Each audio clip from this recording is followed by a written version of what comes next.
I'm holding in my hand a guitar made by a company from the Czech Republic called Furch. That kind of sounds like a curse word. If I bleep it out unnecessarily, it probably does. But Drew here at Papa Odell's in Cleveland, Tennessee, was just telling me that he thinks this is, for the money, the best dreadnought guitar. He was saying that he considers it the European version of a Taylor. And it's definitely got a very crisp sound. This is, behind me here, Sitka spruce top with mahogany back and sides. Again, this is made in the Czech Republic. But this is the most interesting part of this guitar. What I have here is like a model of the neck, or like what the neck looks like, okay?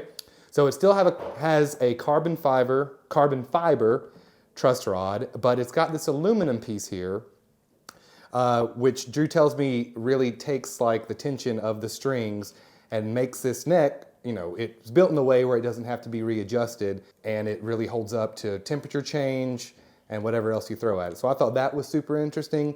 I sent out an email the other day saying how I don't really know a whole lot about guitar making, and so all of this is a learning experience for me and for you as well. If you like this sort of thing, make sure you like and subscribe, share this video. Papa Odell's, Cleveland, Tennessee, very nice music store, and it's one of those Appalachian music stores you got to stop by if you're in the area. But super punchy.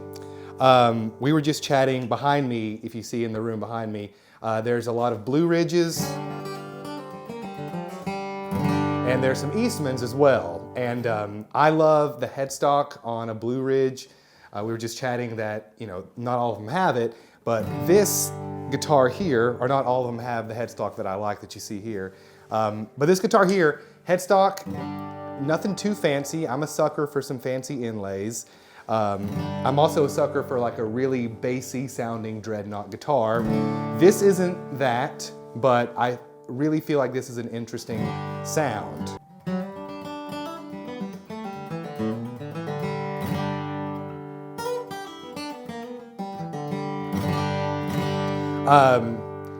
I don't know, this might even be like peaking the microphone because it's super, super crisp.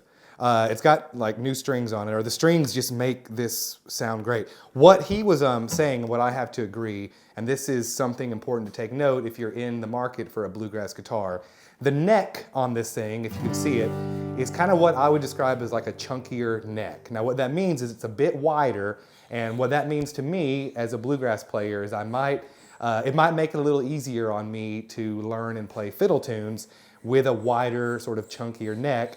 And the way that I picture that is just because there's more room for my fingers to move around so I don't mess up as much, all right? So I think of it like that, but that's a real big perk. This guitar is only listed for $2,000, and it comes with a hardshell case. So if you are looking for an upper end dreadnought, when I think of upper end, I'm thinking like over $1,200. When I think of real expensive, I'm thinking anything over $3,000. So this is sort of right in the middle.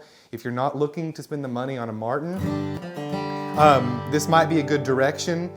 But as Drew said earlier, Drew's the owner of the shop here, that this is like a European style Taylor, okay? Now, I do not like Taylors. There's one sitting over there somewhere. I'm probably never gonna make a video on it. If you disagree, let me know in the comment section. I've just never played a Taylor that I've liked, and I would put this above most Taylors, if not every Taylor that I've ever played or even ever come within like 5 feet of. Furch, check it out. If you're around Papa Odell's, stop by, tell them Cody sent you, but really interesting sounding guitar. I'm a fan. I don't like the color so much, but like I said, it's an interesting sounding guitar and something that is definitely in the price range if you're looking for something around the $2,000 mark. Stop by Papa Odell's. We'll see you on the next one. Bye-bye.